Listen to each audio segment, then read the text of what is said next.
The war against regular table sugar is not new. There is an overload of information on why white sugar is a silent killer and makes things worse for diabetes patients. Now, India is known as the diabetes capital of the world. According to reports, India has an estimated 77 million diabetics, only behind China with over 116 million diabetics. So what about sugar alternatives? Experts seem to be divided on the benefits of alternative sweeteners. In this video, Dr. Shikha Sharma, the founder of One Health, and Dr. Tanaya Narendra, known by many as Dr. Cutress, will demystify sugar substitutes that have found a way into our diet.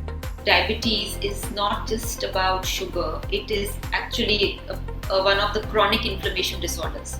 To call any chocolate diabetic friendly just because it does not have sugar but actually it has some other chemical which is going to lead to inflammation is a paradox because it's scientifically wrong. The industry is making people fatter and fatter because of these unscientific things, which is zero calorie, which is zero sugar. See, the healthy alternatives are anything which is natural. So raisins, then you have figs, then you have jaggery, which is good. Then you have all kinds of fruits. I mean, all fruits are sweet in nature.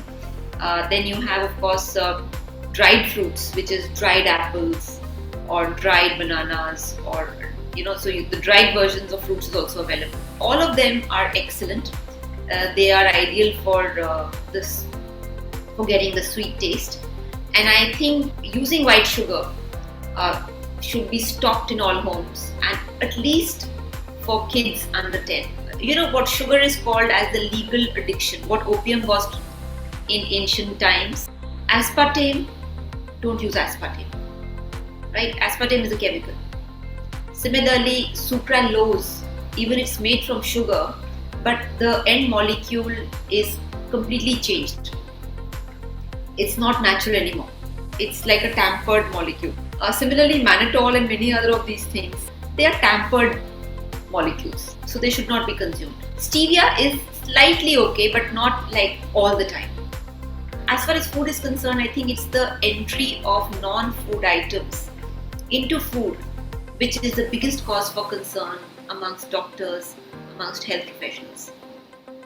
Speaking from my training as a scientist, I can tell you that most of these things are tested heavily before they're allowed to be out in the market. There is a huge anti-chemical lobby and there's a natural food only lobby that's there, which there is certain issues with because they make unscientific claims a lot of times. Things like only natural is good. The sugars that we get, these, there's this big long name ka fear bahut zyada hai. If it's a big name, if you can't pronounce it, that must be bad. But the same way I can say dihydrogen monoxide, it sounds like a scary thing.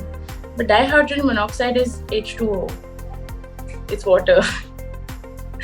So everything is a chemical. We are made of chemicals. So first we need to move away from this chemical phobia we have. The second thing is whatever data we have, the option right now we're suggesting to diabetics or people who are sensitive to sugar is don't have sugar.